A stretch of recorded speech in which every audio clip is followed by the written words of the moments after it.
నమస్తే welcome to Suman TV. నేను మీ విష్ణు. ప్రస్తుతంతో పాటు certified financial planner Ram Prasad గారు ఉన్నారు. వారితో మాట్లాడదాం. సార్ నమస్తే. సార్ నమస్తే అండి విష్ణు గారు.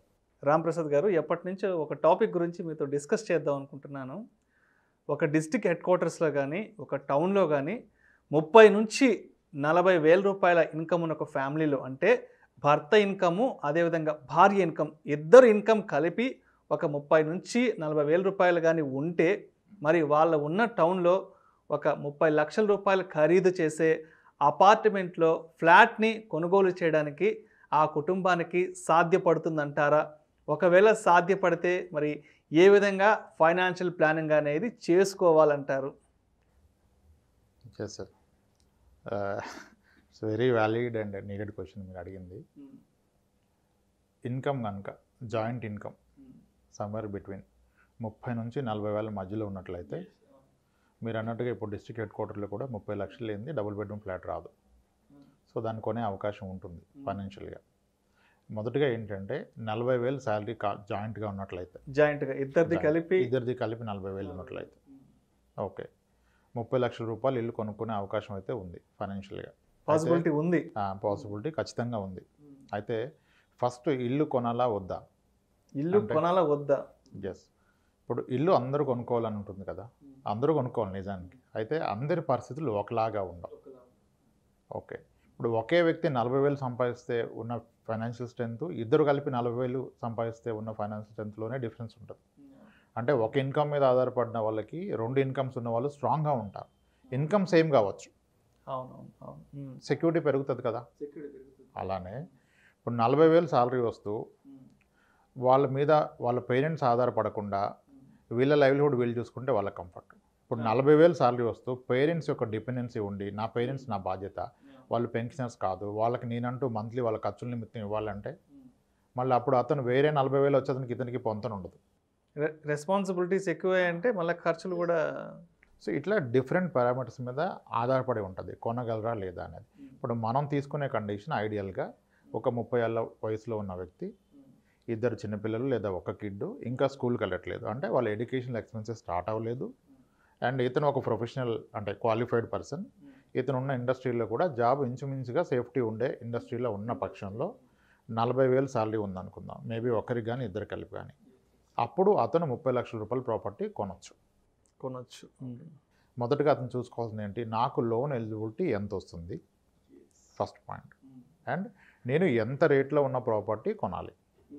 ఓకే, లోన్ ఎలిజిబిలిటీ పరంగా 50,000 లోపు టేక్ హోమ్ శాలరీ ఉన్న వాళ్ళకి వారి యొక్క గ్రాస్ శాలరీలో 50% ఆఫ్ ద శాలరీ అతని ఈఎంఐగా ఉండొచ్చు బ్యాంక్ రూల్స్ ప్రకారం. అంటే 40,000 కనుక అతని గ్రాస్ శాలరీ అయితే, 40,000 టేక్ హోమ్ ఆర్ గ్రాస్, అంటే గ్రాస్కి టేక్ హోమ్కి మధ్య 2,000 తేడా ఉంటుంది ఉన్నట్లయితే, అతని హౌస్ యొక్క ఈఎంఐ 20,000 రూపాయలు పర్ మంత్ ఉండొచ్చు. ఇది ఎప్పుడు అతనికి మరే ఇతర ఈఎంఐస్ లేకపోతే, వేరే కమిట్మెంట్స్ లేకుండా. కానీ టిపికల్గా ఏమవుతుంది, 30,000 40,000 శాలరీ ఉన్న వాళ్ళకి ఒక బైక్ ఈఎంఐ, ఓకే, ఏ బజాజ్ ఫైనాన్స్లో ఏదో ఒక ఏసీనో రిఫ్రిజిరేటరో సంథింగ్ ఒక ఈఎంఐ నడుస్తూ ఉంటుంది. మీరు హోమ్ లోన్కి ప్రిపేర్ అయితే అదర్ ఈఎంఐస్ ఏమి పెట్టుకోకూడదు. ఫస్ట్ అదర్ ఈఎంఐస్ ఏమి ఉండకూడదు. సిబిల్ చాలా క్లియర్గా ఉండాలి. సిబిల్లో ఎటువంటి ఇబ్బందులు ఉండకూడదు. లేని పక్షంలో మీకు కనుక 40,000 రూపాయలు పర్ మంత్ శాలరీ ఉంటే, మీ యొక్క హోమ్ లోన్ ఎలిజిబిలిటీ ఎంత అంటే 20,000 ఈఎంఐ 20,000 దాటు, నెలకి 20,000 కట్టాలి. అది మీ ఎలిజిబిలిటీ. అయితే 20,000 ఈఎంఐకి ఎంత లోన్ వస్తుంది అనేది కదా క్వశ్చన్. ఓకే, అది ఎగ్జాక్ట్గా మీరు అన్న 30 లక్షలకి ఫిట్ అవుతుంది. 30 లక్షలు కరెక్ట్గా నేను ఏదైతే అడిగాను ఫిట్ అవుతుంది. ఎందుకంటే ఇప్పుడున్న ఇంట్రెస్ట్ చూసినట్లయితే ఇంట్రెస్ట్ రేటు 6.7 6.8% నడుస్తుంది. 6.55 కూడా కొన్ని బ్యాంక్స్ ఇస్తున్నాయి. ఓకే, సో ఒక 30 లక్షల రూపాయల లోను 6.7లో 30 ఇయర్స్ పాటు పెట్టాలి ఆయన. ఖచ్చితంగా హోమ్ లోన్ తీసుకున్నప్పుడు హైయెస్ట్ పాసిబుల్ టెన్యూర్కే వెళ్ళాలి. హైయెస్ట్ పాసిబుల్ మ్యాక్సిమం ఇంకా అంతే. అది 30 ఇయర్స్ వరకు ఇస్తారు. 30 ఇయర్స్ ఉన్న అతనికి అయితే ఏ బ్యాంక్ అయినా 30 ఇయర్స్ ఇస్తుంది. కొన్ని బ్యాంక్స్ 40 ఇయర్స్ ఉన్న వాళ్ళకి కూడా 30 ఇయర్స్ ఇస్తుంది. అంటే ఇతనికి 70,000 వచ్చేంత వరకు ఈఎంఐ యాక్సెప్ట్ చేస్తుంది. ఇక్కడ ఒక డౌట్ రావచ్చు, అదేంటి సార్ వర్కింగ్ 60 ఇయర్స్ వరకే కదా 70,000 ఎలా కడతారంటే, బ్యాంకర్స్కున్న ఎక్స్పీరియన్స్ ఏంటంటే 30 ఏళ్ళు లోన్ తీసుకున్న ఏ వ్యక్తి 30 ఏళ్ల పాటు కట్టడు, 10-15 నెలలకే క్లోజ్ చేస్తాడు. 20 ఏళ్ళు హోమ్ లోన్ తీసుకున్న వ్యక్తి కూడా ఇంచుమించుగా యావరేజ్గా సగానికి పైగా మంది 10 ఏళ్ళలోపు క్లోజ్ చేస్తున్నారు. అందుకనే వాళ్ళు ధైర్యంగా 30 ఏళ్ళ పాటు ఇస్తారు. దానికి వాళ్ళు కొన్ని పారామీటర్స్ చూస్తారు. ఇతను ఎడ్యుకేషన్ క్వాలిఫికేషన్ ఏంటి, ఇతను ఇండస్ట్రీ ఏంటి, జాబ్ సెక్యూరిటీ ఉందా, గ్రోత్ అవకాశం ఉందా అని ఇస్తారు. సో నార్మల్గా మనమేం ఆలోచిస్తామంటే 20 ఇయర్స్ లోన్ తీసుకుంటే 30 లక్షల లోన్ మీద నేను హార్డ్లీ ఒక 22 లక్షలే ఇంట్రెస్ట్గా కడుతున్నాను. అదే నేను 30 ఇయర్స్ తీసుకుంటే 39 లక్షలు ఇంట్రెస్ట్ కట్టాలి. 30 లక్షల లోన్ కనుక మీరు 30 ఇయర్స్ పాటు తీసుకుంటే మీరు ఓవరాల్గా కట్టే ఈఎంఐలో ఇంట్రెస్ట్ ప్రిన్సిపల్ కలిపి ఇంచుమించుగా 70 లక్షలు కడతారు. 39 లక్షల రూపాయలు ఇంట్రెస్ట్ పే చేస్తారు. అందుకని అది రాంగ్ అనుకుంటారు, నిజానికి అదే కరెక్ట్. ఓకే ఎందుకంటే ఇది ఇన్ డీటెయిల్ చాలా లెందీ అవుతుంది. సో అనుకోండి 30 ఏళ్ల పాటు 30 లక్షల రూపాయలు లోన్ తీసుకున్నారు వ్యక్తి. అతనికి ఈఎంఐ వచ్చి ఇంచుమించుగా 19,400 రూపీస్ వస్తుంది. ఓకే, ఇక్కడ అయితే చిన్న తేడా ఏంటంటే అదే వ్యక్తి 20 ఇయర్సే హోమ్ లోన్ పెట్టుకుంటే అతనికి 23,500 వస్తుంది. 30 ఇయర్స్ పెట్టుకుంటే 19,500 వస్తుంది. రెండింటి మధ్య వ్యత్యాసం 4,000. ఇప్పుడు వ్యక్తి ఏమని ఫీల్ అవుతాడు, ఈ 4,000 గురించి నేనెందుకు ఇంకా 15 లక్షలు ఎడిషనల్ ఇంట్రెస్ట్ పే చేయాలి, అదేదో ఇబ్బంది పడి 4,000 కడతాను అంటాడు. ఎట్టి బస్సులో ఆ పని చేయొద్దు, 30 ఏళ్ళే తీసుకోండి. అది మోస్ట్ ఐడియల్. నేను దీనికి ఒక సొల్యూషన్ ఇచ్చే ప్రయత్నం కూడా చేస్తాను. ఓకే, సో అప్పుడు ఏమవుతుంది, మీకు వచ్చే జీతం 40,000లో మీ కమిట్మెంట్ సగానికి తక్కువగా ఉంది, 19,500 రూపాయలు. ఎందుకు 19,500 చెప్తున్నానంటే మీకు ఏ టౌన్లో అయినా ఒక డబుల్ బెడ్రూమ్ ఫ్లాట్ రెంట్ ఇంచుమించుగా 7-8 ఉంటుంది. మినిమం 8,000-9,000 8,000-9,000 ఉంటుంది. 9,000 ఉన్న పక్షంలో మీకు 9,000 రెంట్ సేవ్ అయింది కదా. మీ పాకెట్ మీద బడ్డన్ 10,000 అవుతుంది. 19,000 రూపాయలు ఈఎంఐలో 9,000 కనుక నిజానికి మీ మీద పడే బడ్డన్ 10,000. సో అదొక పాయింట్. అయితే ఇక్కడ మేజర్ ఛాలెంజ్ ఏంటంటే 30 లక్షల రూపాయలు ప్రాపర్టీ కొంటున్నారు. ఓకే, కానీ 30 లక్షల రూపాయల ప్రాపర్టీ మీరు కొంటే బ్యాంకర్ 30 లక్షల లోన్ ఇవ్వడం. బ్యాంకర్స్లో మోస్ట్లీ మెజారిటీ ఆఫ్ బ్యాంక్స్లో రూల్ ఏంటంటే 30 లక్షలు ఆ లోపు ప్రాపర్టీ కొంటే ఇంచుమించుగా 90% లోన్ ఇస్తారు ప్రాపర్టీ వాల్యూలో మీరు కొంటున్నదాన్ని. ఓకే, యాక్చువల్గా ఎక్కువ వాల్యూ ఉన్నదాన్ని కొంటే 80% ఇస్తారు, కానీ మీరు 30 లక్షలు ఆ లోపు వాల్యూ ఉన్న ప్రాపర్టీ కొంటే మీకు 90% లోన్ ఇస్తారు. అంటే మీరు 30 లక్షల ప్రాపర్టీ కొంటే మీకు దాంట్లో 27 lakhs అతను ఇస్తాడు లోన్గా. 90% ఇస్తాడు. నిజానికి 33 లక్షలది కొన్నా 30 లక్షలు ఇస్తాడు. ఓకే, అయితే మరి మీరు 10% మీరు డౌన్ పేమెంట్ కట్టే సామర్థ్యం మీ దగ్గర ఉండాలి. అది కూడా చూసుకోవాలి. అది మెయిన్ కదా. అది లేకుండా ప్లాన్ చేస్తారు. అంటే లెగిచిందే పరుగన్నట్టుగా ఉండకూడదు. ఇక్కడ 30 లక్షల రూపాయలు ప్రాపర్టీగా ఉంటే ముందుగా మీ పాకెట్లో 3 లక్షల రూపాయలు మార్జిన్ అమౌంట్ ఉండాలి. అసలు మనం ఎంత డౌన్ పేమెంట్ కట్టగలము? 3 లక్షలు. ఇది ఓన్లీ 30 లక్షల లోన్కే మాడుతున్నాను. మీరు హయ్యర్ లోన్ అయితే మీకు 90% ఇవ్వరు funding.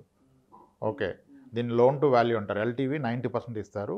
The property value 33 lakhs and below ఉంటాయి, అంతలోకి ఉంటాయి. ఓకే, అంటే 3 లక్షల రూపాయలు మీ పాకెట్లో ఉండాలి. That is a margin amount. మరి దాంతోనే ట్రాన్సాక్షన్ అయిపోతుందా? అవదు. మీకు రిజిస్ట్రేషన్ కాస్ట్ ఉంటుంది, అది ఒక 7%. 30 లక్షల రూపాయల ప్రాపర్టీది మార్కెట్ వాల్యూ అంటే గవర్నమెంట్ వాల్యూ మీద మనం రిజిస్ట్రేషన్ కాస్ట్ కడతాము. అదొక 24 lakhs ఉన్నా ఇంచుమించుగా అదొక 1,80,000. అంటే ఇది 3 లక్షలు, అది 2 లక్షలు వేసుకోండి, 5 లక్షల రూపాయలు. మరి 30 లక్షలు పెట్టి మీరు ఒక డబుల్ బెడ్రూమ్ ఫ్లాట్ కొంటే బిల్డర్ ఏమి మీకు అన్ని వుడ్ వర్క్ అంతా చేసేవారు కదా. అట్లీస్ట్ ఎంతో కొంత మీ పాకెట్ నుంచి తక్కువలో ముగించాలన్న ఒక 1,00,000 రూపాయలు అవుతుంది. కిచెన్ వరకు సెల్ఫ్లు పోసుకుంటాను పైన పెడతానన్నా అంటే ఎంత లేదన్నా లోయర్ సైడ్ ఒక 6 లక్షల రూపాయలు చేతిలో లేకుండా 30 లక్షల రూపాయలు ఇల్లు కొనడం సాధ్యపడదు. సో కనీసం ఒక 6-7 లక్షల రూపాయలు క్యాష్ మన చేతిలో పెట్టుకొని మంచిది అంటారు లోన్ కోసం. అంటే నా సజెషన్ ఒకటి, 30 లక్షల రూపాయలు ఇల్లు కొని నెలకి 20,000 రూపాయలు కమిట్మెంట్ పెట్టుకునే ముందుగా నెలకి 20,000 పక్కన ఏ ఆర్డీలోనో పెట్టే ప్రయత్నం చేయండి. ఆ పెట్టి దాని ద్వారా ఈ 6 లక్షల రూపాయలు కూడబెట్టండి. అంటే ఒక 30 నెలల పాటు నెలకి 20,000 రికరింగ్ డిపాజిట్లో పెట్టినట్లయితే మీకు ఒక 6 లక్షలు అవుద్ది కదా, వడ్డీ కాకుండా అసలే. అంటే అది దానికి సరిపోద్ది. ఇంకోటి ఏంటి, ఈ క్రమంలో మీరు నెలకి 20 లక్షలు పెట్టగలరన్న ధైర్యం మీకు వస్తుంది. ఓకే, అప్పుడు వెళ్తే మీకు ఫర్దర్ లైఫ్లో ఏం బర్డెన్ కాదు, ఇంకా కంఫర్ట్ అవుద్ది. ఇన్నాళ్ళు మీరు రెంట్ పే చేస్తూ 20,000 పక్కన పెట్టారు, ఇప్పుడు రెంట్ తగ్గిపోయింది, మీరు 19,000 కడుతున్నారంటే నిజానికి 10,000. ముందుగా అలా ప్లాన్ చేసుకోవాలి. చాలామంది ఇక్కడే ఆగిపోతారు. ఈ 5-6 లక్షల రూపాయలు అనేది చిన్న విషయం కాదు. It again depends. కొన్ని ప్రొఫైల్స్లో పేరెంట్స్, రిటైర్డ్ పెన్షనర్స్ వాళ్ళు హెల్ప్ చేస్తారు, మరి అందరికీ చేయరు కదా. కాబట్టి అందరూ 40,000 ఉన్న ప్రతి ఒక్కరు ఇల్లు కొనగలరా? కొనలేరు. ఓకే, ఇది ఫస్ట్ థింగ్.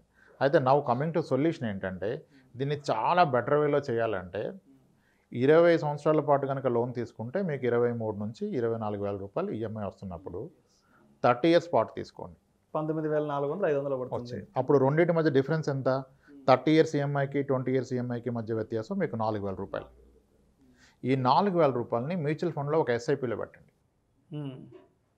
అంటే మీరు ఎలా కన్సిడర్ చేసుకోవాలి వ్యక్తి? నేను 20 ఏళ్ళే తీసుకున్నాను అనుకోండి, 20,000 తీసుకుంటే ఎలాగో 24,000 కడుతున్నారు కదా, ఇప్పుడు 30,000 తీసుకోండి, 24,000 కడుతున్నా అనుకోని 19,500 ఏమో లోన్ కట్టండి బ్యాంకర్కి, మిగిలిన 4,000 ఎస్ఐపిలో పెట్టండి.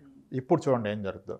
ఒక 10 ఏళ్ళు గడిచింది, 10 ఏళ్ళ తర్వాత కూడా మీ హోమ్ లోన్ అవుట్ స్టాండింగ్ ఇంకా 26 లక్షలు ఉంటుంది. మొదటి 10 ఏళ్ళలో మీరు ఎంత కట్టినా వాడు 4 లక్షలు తగ్గిస్తారు హోమ్ లోన్ క్యాలిక్యులేషన్ ప్రకారం. కానీ మీరు మ్యూచువల్ ఫండ్లో అప్పటి వరకు ఇయర్లీ ఒక 48,000 పెడుతున్నారు కదా, 4.8 lakhs పెట్టారు కదా 10 yearsలో. దాని విలువ ఒకవేళ 15% కనుక మీకు రిటర్న్ వచ్చినట్లయితే ఇది 10 లక్షలు అవుతుంది. ఫస్ట్ థింగ్ ఏంటి, మీ కార్ లోన్ ఇంకా నడుస్తుంది, అవుట్ స్టాండింగ్ ఉంది, మంత్లీ 20,000 కమిట్మెంట్ ఉంది, కానీ మీ మ్యూచువల్ ఫండ్లో 10 లక్షలు మీకు అవైలబుల్ ఉన్నాయి. మీరు కనుక ప్రైవేట్ సెక్టర్ ఎంప్లాయ్ అయితే ఇది మీకు చాలా ధైర్యాన్ని ఇస్తుంది. రేపు ఏ రోజు ఇబ్బంది వచ్చినా ఈ 10 లక్షల నుంచి మీరు ఎంత మొత్తం అన్నా తీసుకోవచ్చు. అంటే ఈ 10 లక్షలతో మీ ఇంటి లోను ప్లస్ మీ ఫ్యామిలీ ఖర్చులు మీరు భరాయించగలుగుతారు ఒక 2-3 ఏళ్ల పాటు. అంటే చాలా ధైర్యం వస్తుంది. ఓకే, ఇది 10 ఏళ్ల స్టోరీ. అదే 15 ఏళ్ల తర్వాత చూస్తే మీరు నెలకి 4,000 ఎస్ఐపి పెట్టిన దాని యొక్క విలువ ఇంచుమించుగా 24 లక్షలు అవుతుంది. కానీ 15 ఏళ్ల తర్వాత మీ హోమ్ లోన్ అవుట్ స్టాండింగ్ 20 లక్షలు 21 లక్షే ఉంటుంది. అంటే నిజానికి ఈ 4,000 మ్యూచువల్ ఫండ్స్లో పెట్టడం వలన ఆ రోజు కావాలంటే మీరు హోమ్ లోన్ క్లోజ్ చేయొచ్చు. మీకు అర్థమైంది కదా. అంటే సేమ్ మీరు 20 ఏళ్ళకి కడుతున్న 24,000 మీ కమిట్మెంట్, దాన్ని ఒక 4,000 ఎస్ఐపి, రిమైనింగ్ ఏమో 30 ఇయర్స్ పాటుగా ఈఎంఐ కట్టినట్లయితే 15 ఏళ్ల తర్వాత మీ మ్యూచువల్ ఫండ్ వాల్యూ 15% రిటర్న్ ఇచ్చినట్లయితే అది 25 lakhs అవుతుంది. కానీ 15 ఏళ్ల తర్వాత మీ లోన్ అవుట్ స్టాండింగ్ 21 lakhs ఉంది. సో ఇది క్లియర్ చేస్తే కూడా మీ పాకెట్లో 4-5 lakhs ఉంటుంది. ఇది 15 ఏళ్ల స్టోరీ. అంటే నిజానికి 15 ఏళ్ళకి మీ హోమ్ లోన్ క్లోజ్ అయిపోతుంది. అండ్ 10 ఏళ్ల తర్వాత నుంచి ప్రతిరోజు మీరు ధైర్యంగా ఉండొచ్చు. ఇక్కడ ఇది కడుతున్నారు కానీ జాబ్లో ఏం అన్సర్టెనిటీ ఉన్నా మీ మ్యూచువల్ ఫండ్ లాంటి మీకు కార్పస్ అవైలబుల్గా ఉంది తీసుకోవడానికి. ఇది 15 ఏళ్ళకి. అదే మీరు 20 ఏళ్ళు కొనసాగించినట్టయితే 20 ఏళ్ల తర్వాత మీ హోమ్ లోన్ అవుట్ స్టాండింగ్ 16 లక్షలకి 15 లక్షలకు వచ్చేస్తుంది. 20 ఏళ్ల తర్వాత మీ మ్యూచువల్ ఫండ్లో అక్యుములేట్ అయిన అమౌంట్ 50 లక్షలు దాటిపోతుంది. ఓకే, అలా 25 ఏళ్ళకి వెళ్తే మీ మ్యూచువల్ ఫండ్ అమౌంట్ 1,11 లక్షలు అవుతుంది. మీ లోన్ అవుట్ స్టాండింగ్ 6 lakhs ఉంటుంది. 30 ఏళ్ల పాటు కనుక మీరు 4,000 రూపాయల ఎస్ఐపిని హైపోతికల్గా ఒక 15% రిటర్న్ క్యాలిక్యులేట్ చేస్తే మీకు అక్యుములేట్ అయ్యే కార్పస్ 2 కోట్ల రూపాయలు. 2 కోట్ల రూపాయలు అంటే ఆ 2 కోట్లని మీరు కావాలంటే మళ్ళీ మీ రిటైర్మెంట్ కార్పస్ కింద వాడుకోవచ్చు. అంటే పూర్తిగా రిటైర్మెంట్కి సరిపోద్దని చెప్పను. ఓకే, ఫస్ట్ ఏంటి, ఇనిషియల్గా మనం లోన్ కొనగానే మన మీద వస్తున్న బర్డెన్ని తగ్గించుకోవాలి. ఎందుకంటే హోమ్ లోన్ కొన్నామని మన బాధ్యతలు ఏం పెరగకుండా ఉండవు. హోమ్ లోన్ కొన్నప్పుడు ఒక కిడ్ ఉంటాడు, నెక్స్ట్ ఇంకో కిడ్ వస్తే కరెక్ట్. హోమ్ లోన్ కొన్నప్పుడు కిడ్స్ 2 years, మరి 4 years పోతే వీళ్ళ ఎడ్యుకేషన్ స్టార్ట్ అవుద్ది. మీ శాలరీ ఒక 10,000 పెరిగిన నెలకి వీళ్ళ ఎడ్యుకేషన్ నెలకి 10,000 వచ్చేస్తుంది 2 kids ఉంటే. సో కాబట్టి హోమ్ లోన్ని బర్డెన్ కాకుండా చూసుకోండి. కొనటం ఒకటే కాదు, చాలామంది ఏం చేస్తారంటే క్యాలిక్యులేషన్స్ ఏమీ చేయకుండా ఒక హోమ్ లోన్ వస్తుంది అనగానే లోన్ ఎలిజిబిలిటీ కూడా చెక్ చేయరు, ముందు అడ్వాన్స్ ఇచ్చేస్తారు. ఇంకా అప్పుడు ఇరుక్కుపోతారు. అప్పుడు ఎక్కలేనివన్నీ తీసేస్తారు. మార్కెట్లో మిస్లీడింగ్ చాలామంది ఉంటారు. ఒక వ్యక్తి వచ్చి చెప్తాడు, మీకు ఎందుకు సార్ హోమ్ లోన్ అప్లై చేయండి, ప్యారలల్గా పర్సనల్ లోన్ కొట్టేద్దాం అంటాడు. బ్యాంకర్ని మోసం చేయడం పెద్ద పని కాదు. అంటే 2 ప్యారలల్గా ప్రాసెస్ ఆయనకి యాక్చువల్గా ఎలిజిబిలిటీ ఉంటుంది, హోమ్ లోన్ తీసుకుంటే పర్సనల్ లోన్ రాదు. కానీ చాలామంది ఏం చేస్తారంటే, చాలా కేసులు నేను అబ్జర్వ్ చేశాను, అందుకని చెప్తున్నాను. హోమ్ లోన్ ఈ 30 లక్షలు ప్రాసెస్ అయ్యే టైంలోనే ఇతను ప్యారలల్గా ఇంకొక బ్యాంకులో 5 లక్షల రూపాయలు పర్సనల్ లోన్ తీసుకుంటాడు. అప్పుడు ఏమైంది, 5 లక్షలు వచ్చింది నిజానికి, హోమ్ లోన్ వచ్చేసింది. ఇక్కడ 20,000 కట్టాలి, ఆ 5 లక్షలకేమో ఆయన 10,000 అక్కడ కట్టాలి ఈఎంఐ. మరి 32,000 వెళ్ళిపోతే ఈ నెల బతాడు 40,000లో. దానికి కానీ ఇంకా క్రెడిట్ కార్డ్స్ అప్పులు అన్నీ మొదలు పెడతాడు. అప్పుడు అది హోమ్ ఆయనకి అసెట్ అవ్వదు, బర్డెన్ అయిపోతుంది. సో హోమ్ లోన్ని చాలా క్యాలిక్యులేటివ్గా ప్రిపేర్డ్గా, హోమ్ లోన్ అంటే ఇలా అనుకొని అలా కొనకూడదు, దానికి ప్రిపేర్ అవ్వాలి. 5.5 నుంచి 6 లక్షల రూపాయలు చేతులు లేని పక్షంలో 30 లక్షల రూపాయలు ఇల్లు కొనలేరు. 30 లక్షలు ఇల్లు కొని దాంట్లో ఒక 29 లక్షలు లేదా 27 లక్షలు లోన్ తీసుకుంటే మీ ఈఎంఐ 18 నుంచి 19 మధ్యలో ఉంటుంది. 30 years పెట్టుకోవాలి. ఎవరైనా సరే ప్రైవేట్ సెక్టర్ ఎంప్లాయ్ అతని లోన్ని మ్యాక్సిమం పాసిబుల్ టెన్యూర్ పెట్టుకోవాలి. అందరూ అనుకునేది ఏంటంటే ఇంతకాలం ఇంతెందుకు కడతానని. అసలు ఒక్క లాజిక్ ఆలోచించండి. మీరు 30 లక్షలు లోన్ తీసుకుంటే మీరు కట్టే ఈఎంఐ 19,500. అది బోత్ ప్రిన్సిపల్ అండ్ ఇంట్రెస్ట్. అసలు ఎవరైనా 30 లక్షలు ఇస్తారా, నెలకి 20,000 వడ్డీ ఇస్తానంటే? అంత అవకాశం ఉన్నప్పుడు దాన్ని మీరు ఉంచుకోండి. అది మంచి అప్పు. దాన్ని ఉంచుకొని ఆ ఎక్సెస్ అమౌంట్ని ప్రాపర్గా ఇన్వెస్ట్ చేస్తే మీకు కూడా లైఫ్లో కాన్ఫిడెన్స్ బిల్డ్ అవుతుంది. ప్యారలల్గా నాకంటూ ఒక అసెట్ ఉంది అని ఆ విధంగా ప్లాన్ చేసుకోవచ్చు సార్. సో ఏదైనా సరే ఒక ప్రాపర్ ఫైనాన్షియల్ ప్లానింగ్ ఉండాలంటారు. ఒక ఫైనాన్షియల్ అడ్వైజర్ యొక్క వాళ్ళ సజెషన్స్, సలహాలు కూడా తప్పనిసరిగా తీసుకోవాలి కూడా. ఒక క్యాష్ ఫ్లో డిజైన్ చేసుకోవాలి. క్యాష్ ఫ్లో డిజైన్ చేసుకోవాలి. మన ఇన్కమ్ ఎలా పెరుగుతుంది, మన ఖర్చులు ఎలా పెరుగుతాయి, దాని నుంచి నేను హోమ్ లోన్ బేర్ చేయగలనా.